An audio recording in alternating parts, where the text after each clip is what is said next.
Paminaw RG sino, ikaw ra gyud ginagbasa nga wala kasabot kay sige kag depensa ang inyong bakak. Una sa tanan wa kay mabasa diha nga ang gibawal Dios. Ang gibawal diha ang pagbaton og laing Dios, mao nang Dios. Unya kanang imong giingong paghimog Dios wala na diha. Bisan sa inyong Duway Rims version ang nakasulat diha, graven images. Unya dili na specific ingon ang Bible diha nga any likeness of anything. Kasabot kag unsay anything, bisag unsa na, kay ang tao pwede siya mohimo og larawan nga pwede niyang himuong Dios. Bisag unsang larawan na pwede na niyang himuon. Mao na anything ang nakasulat diha. Ikaduha, wala giingon diha nga bawal ang paghimo og larawan. Wala niingon diha. Ang gibawal diha paghimo dayon pagyukbo unya pag-alagad sa larawan. Okay ra nang naa kay larawan RG sino. Basta dili nimo yukbuan og alagaran. Mao bitaw na katong gipahimong larawan sa bitin sa Dios kay Moises, nahimo man tong Dios. Bisan pa ang gihimo nila nga Aaron nga nating baka nga larawan, mahimo gyapong Dios. Kay ang giingon diha bisag unsa. Deuteronomy 4:16. Basahan na, bisag unsa gihapon pareha kuno kapareha sa babae ug lalaki. Mo man ang inyo ha. Kung gahimo pala mog larawan, wala ninyo yukbui, wala ninyo alagari, wala problema. Pero klaro ang Bible diha. Gi-explain sa Dios unsaon nga makabaton og laing Dios. Ingon sa bersikulo 4, maglilok kag larawan sa bisan unsa, parehag naong dagway sa bisan unsa, ingon diha. Dayon imong yukbuan, verse 5, yukbuan gani nimong alagaran, mao nang gibawal diha, ayaw putla. Wa jud ka kasabot sa imong gibasa RG sino, pamalandungig maayo. Ato aning tubagon, tingatong higala nga pastoy nga kun imong paminawon murag gyud tinuod no. Kanang basa mang istorya ni nga klase nga pastoy, murag gyud tinuod. Pero kung ato ang sabtog pagsakto, nagbamarunong Mr. Fuentes, ora pastoy Fuentes paminaw. Kanang gingon nimo ba nga nagbasa nga wala wala ko gitawag og kasabot. Wala man kay basis. Wa na ko masabti nga ako ang gibasa. Gani ikaw ay galibog-libog sa paghatag nimo og pagpasabot sa Exodus chapter 20 verse 3 to 5. Ug wala po ka mogamit og tama nga presentation sa lohika. Nga naman, una, sa balaang kasulatan, na ay tawag ng different translations nga gipang himo sa mga translator sa balaang kasulatan. Na ubang mga translation na graven images lang ang gibutang, na ubang po mga translations nga gi-specific yun, nga bawal or gidili or gidid-an sa Dios paghimo og mga Dios o mga larawan. Kanya ka nang imo ang gibasihan nga tawag ining Duway Rims version, tanawang komentary ana.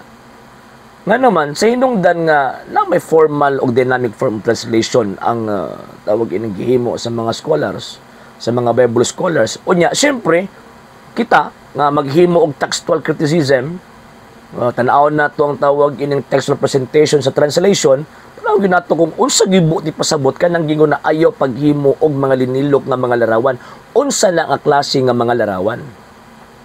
So mo na puntos una Mr. or Pastoy Fuentes kanang giingon sa Exodus chapter 20 verse 3 to 5 refer na sa mga imahin sa mga Dios.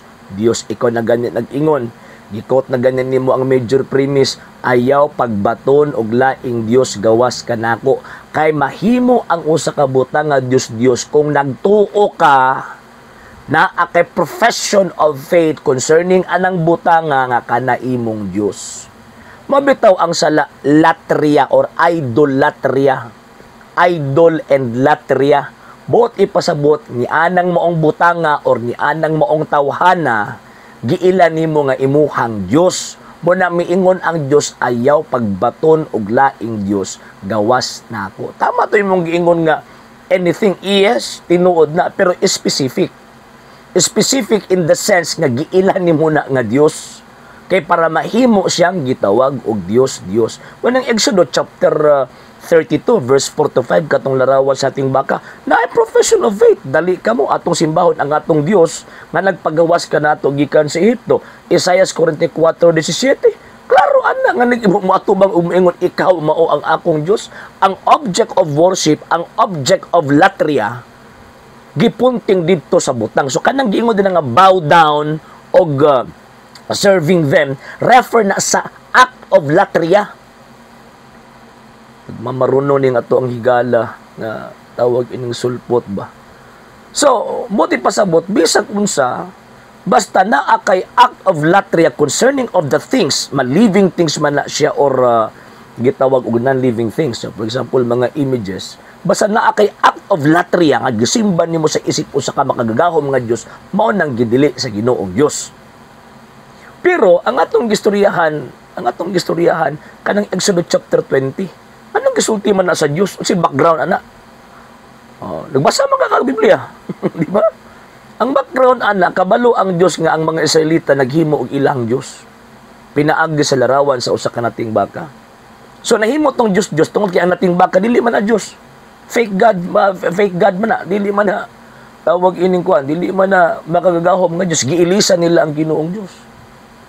So karon, giunsa man ninyo giunsa ninyo pagbutang sing unang-una ba nga gipahaom ninyo sa mga ributo sa mga santos. Di ba? Mo bitaw ang giingon diha sa balang kasulatan, gihimot nilang mga gods.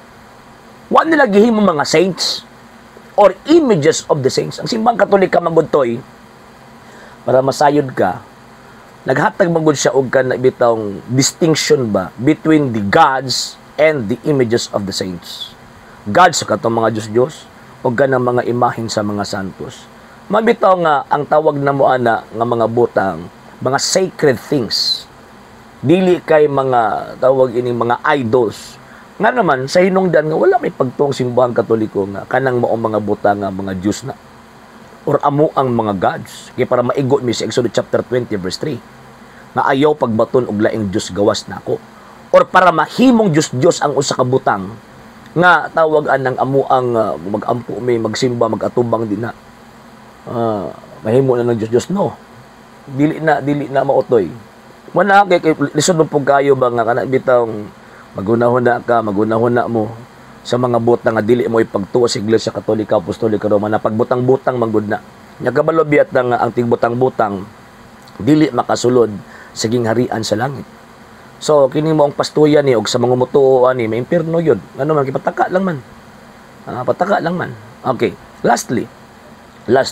Kanang ingon nga wa may problema nga maghimo kag tawag ining ributo basta di lang daw nimo di daw ka mag-bow down og tawag ining mag-serve.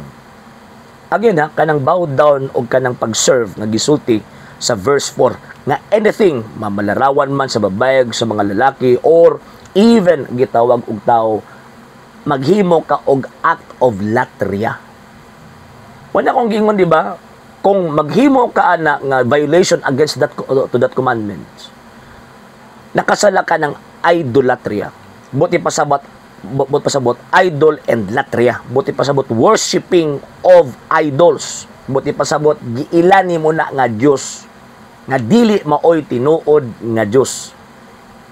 Way gibuhat ang Katoliko ana. Aba to gi-challenge ta mo asa man mabasa sa Biblia be. Nga nagdili ang Ginoong Dios sa ribulto sa mga santos. Nganong specific man ko sa ributo sa mga santos. Kaya ang gidili sa balang kasulatan, mga butang or mga ributo nga giilang mga Diyos or giilan nila nga Diyos. Nganong naman ko yung adjective ng word nga saint? Nganong man kay wala man na giilang nga Diyos, santos ganino. Di ba? So, diha pa lang, kining ato ang higala nga tawag ining nga pastoy. Dako kining bakakon, anak basiyawa ning tawanan ni. Anak sayawa in the sense nga pataka lang ba magpa karon ingnon nga hawd ko. Nya ingon sila wa daw gibabasa daw sa Exodus chapter 20 nga wala daw gingon nga gidili ang Diyos. Pagdebate mo si mong kaubang protestante. Ang Philippine Bible Society, ang ilang translation concerning si Exodus chapter 20 verse 4, klaro, specific, Diyos. Gets? So mahimo ang usa ka butang nga Dios kung imo nang ilhon nga Dios, imong giilisan nga ang Dios nga tinuod. Simbahang Katoliko wa man ilisi ang Ginoong Dios. Always ang profession of faith sa simbahang Katoliko nga now this is the Catholic faith, we worship one God. Wa miningon nga we worship many gods. And lastly, kanang giingon nga pagyukbo, pag-bow down, Diyos na. Mali ka. Nga naman, daghan kayong mabasa sa balaang kasulatan, word, nga bow down. Nag-bow down sila atubangan sa image, atubangan sa tao, pero dili siya makonsider as act of adoration. Na act of reverence, pero not an act of adoration. No, for example, si Josue, nag-bow down atubangan sa arkas kasabutan. Ang mga anghel kaniadto pag makita sa mga propeta, pag makita sa mga patriarka, mag-bow down sila pero ngano sila badlunga. Nga naman kay kabalo ang mga anghel, kabalo ang tawag ini katawan sa kaniadto nga ang simple bow down nga mag-atubang ka sa ributo. Wala na siya nagpunting nga nagsimba na kauglaing Dios. Pagsilbihan kanang bow down og silbi reform as adoration. And sa balaang kasulatan na ay daghang classifications of worships, veneration, adoration, and tawag in yun, sa New Testament special veneration. Yan napod na siya specification concerning sa itawag og worship na ay relative and absolute. Morning mo tawa na way mga hanaw ni. Ni pagka man magpa-aron ingnon nga mura ra magyud correct manulti. Muna toy, ha? Di mapataka toy kay maulawan ka lang sa imuhang kwan, maulawan ka lang sa imuhang tawag ining interpretation kuno. Imuharang gibali-bali niya abot to mo orang istorya ng madaw kuno nag-inagdili.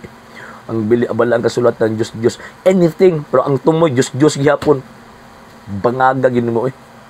Sa hindi pa po nakapag-follow sa mga pages po natin, i-follow niyo po yung mga pages po natin, RJ Horolanciano II TV Apolia Punto Argumento page, Kuya Apologies TV page, and RJ's Vlog 2022. And pwede rin po kayo mag-send po dyan ng Facebook stars. And also, sa ating po mga channels, sa hindi po nakapag-subscribe, subscribe po ninyo yung mga channels natin, Dalay Catholic, Apologies International Official, RJ Sanado II TV, Kuya Apologies TV, and Barrio Kawayan Religious Forum. And pwede rin po kayo mag-send po dyan ng super sticker, super chats, and super thanks. And maraming salamat po sa mga kapatid at mga Katoliko na ulis pong tumutulong sa programa po natin. Maraming salamat po. Nang dahil po sa tulong at suporta po ninyo, ang programa pong ito, until now, andito pa rin po sa social media.